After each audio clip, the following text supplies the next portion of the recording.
Hi, Godzo Medicine PlayStation and Medic Maniac YouTube. And I want to give a shout out to Blades of Fire demo, which is available on PS Store, on PS5. It's a game that I was absolutely oblivious to, just completely oblivious to this one.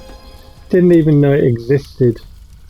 And as you can see, it's stylized, traditional European fantasy setting, very colourful. First thing it reminded me of, in some of its style, not all of its style, but some of its style, is Fable. You might remember that from the Xbox 360 era and the OG Xbox as well. The first one was on the OG Xbox. It's not that kind of game at all, but it's just a style that reminded me of it. And I've been pottering around on this demo. At first I really didn't like it and I deleted it because I just couldn't, my brain couldn't wrap itself around the controls.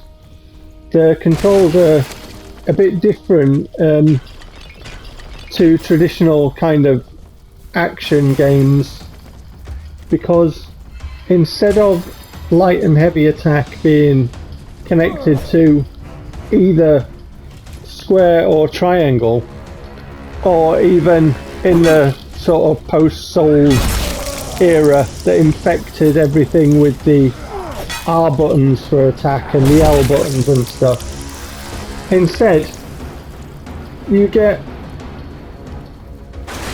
different attacks, horizontal and vertical, and those are linked to the buttons on your pad, like in the case of PlayStation, square, circle, triangle and X, with the vertical being assigned to triangle and X. So a downward strike for triangle, an upward one for X, a horizontal slash with X, and another horizontal slash with circle. You get the idea. The thing that threw my brain was the block being on L2. I'd just been playing a lot of Rise of the Ronin and getting very addicted to the combat in that game. That's a brilliant game, Rise of the Ronin, but I've eulogized about that one in other videos. So my brain was sort of wired to block being on L1, which is dodge. You know, normally dodge is assigned to something like circle, and you get a roll in this which is like double the L1. So my brain had a really hard time with that, and I also had a hard time with a very key mechanic in this game, which was the forging. So the first time I tried this demo, I just deleted it, and I thought, well, I'm a bit fed up with that. And then I thought, no, I really kind of liked the style, you know, and also this type of game is a bit of a throwback to how games were. They used to be. It's by Mercury Steam, and Mercury Steam did Lords of Shadow games, and the first one is one of my favourite games. I just love Lords of Shadow. It gets a lot of hate, it's unjust. It gets a lot of, it's a God of War clone, that's unjust as well. I can understand sort of, you know, the Chains of Olympus and the Combat Cross, but to be fair, the Combat Cross was in 2D Castlevania way before God of War was even a twinkle in its creator's eye, do you know what I mean? So I just think that's unfair. The other thing that Mercury Steam do, which I'm a huge fan of, the older Metroid games, and Mercury Steam have done a couple of 2D Metroid games which I've got on my 3DS and my Nintendo Switch as well. So I'm familiar with Mercury Steam, and obviously the 2D Castlevania one they did, Mirror of Fate, going in between Lords of Shadow as well. So I'm very familiar with, you know, that kind of era Mercury Steam. However, this piqued my interest because it's a game by them. It's not connected to a franchise owned by anybody else, right? So I was, you know, this developer is pretty good, they're talented, they have, very good talent there. So my interest was piqued. I downloaded the demo. Like I say, really didn't get on with the layout and stuff. It fried my brain. Gave it another chance, and I've really got on with it. I've really clicked it with it now, and to the point where I think I'm actually going to get this game. I've looked at feedback from YouTubers, and I know that one criticism that they have is they kept getting lost at certain sections in the game because they said the map wasn't up to speed. It was, a bit rubbish because it didn't specify, like, if you're in, let's say you're in a building and it has different floors, it didn't specify the different floors. So in bigger places they were getting lost. So I get that, I get that this game's not going to be absolutely perfect, but one of the other things that actually endeared me was the criticisms that it didn't hold your hand and it let you figure things out. One striking thing that I've noticed in all of its colour and vibrancy is the lack of yellow paint. So I'm all for a lack of hand holding.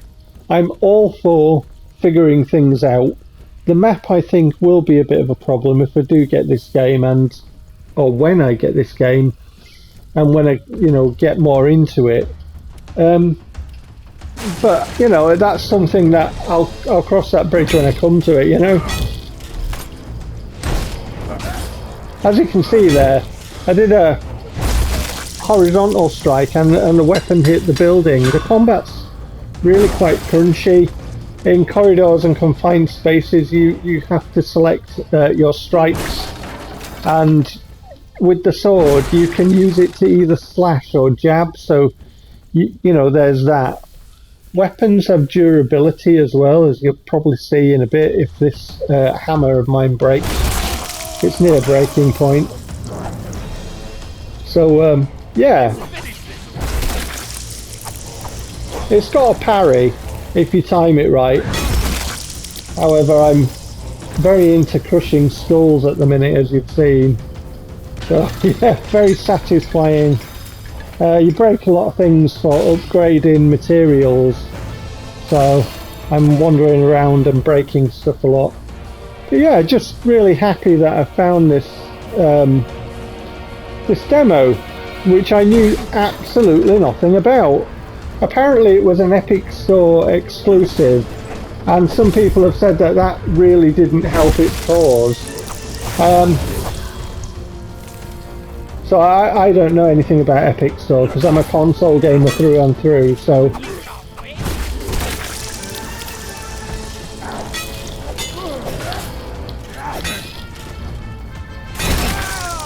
Taking a lot of damage there, but I'm not really bothered because I'll get to an anvil and rest.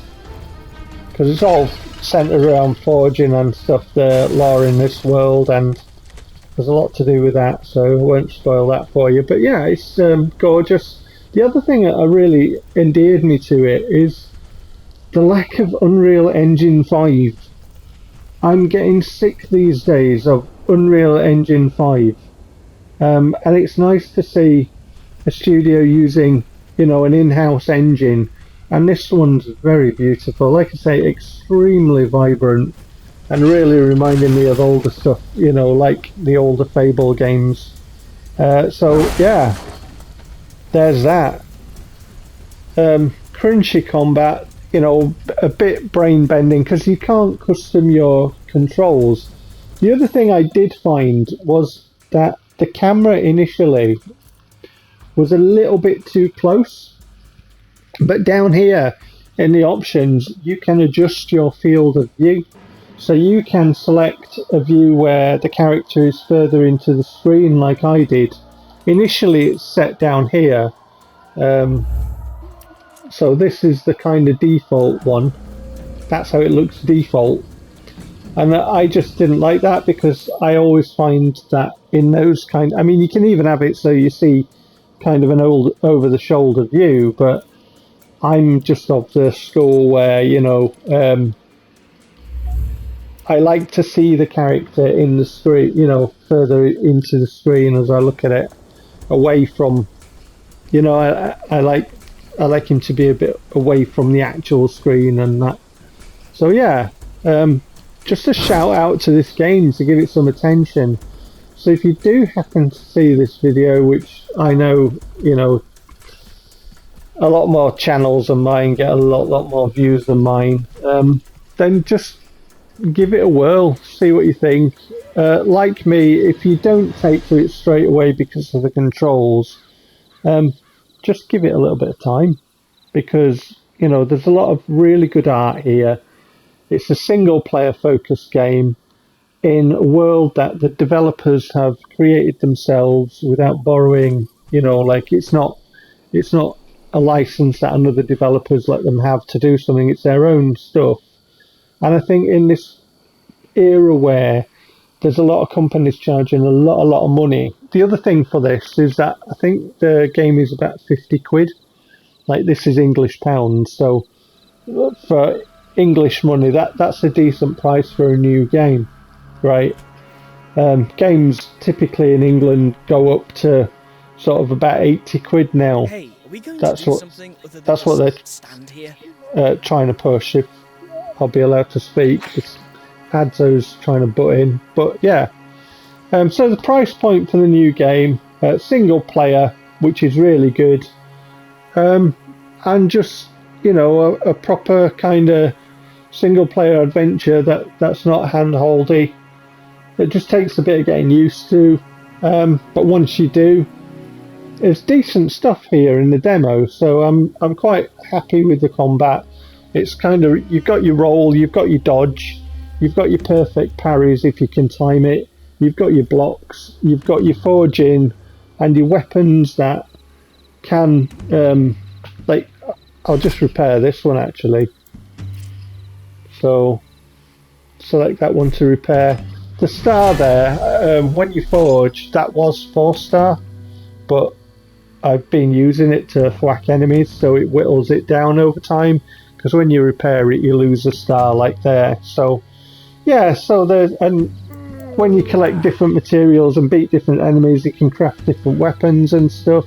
I just crafted a big greatsword, and I just smacked a troll a good one with it, so I was quite happy with that.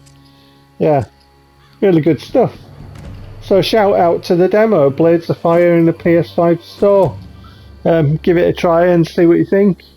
But yeah, I'll be looking for a physical copy of this, so shout out to the devs at Mercury Steam. And I just was not aware of this game, and by chance I found it in the store, gave it a whirl, didn't get on with it initially, but yeah, all is good now, and I'll look to pick up a copy. Anyway, whatever you're doing, take care.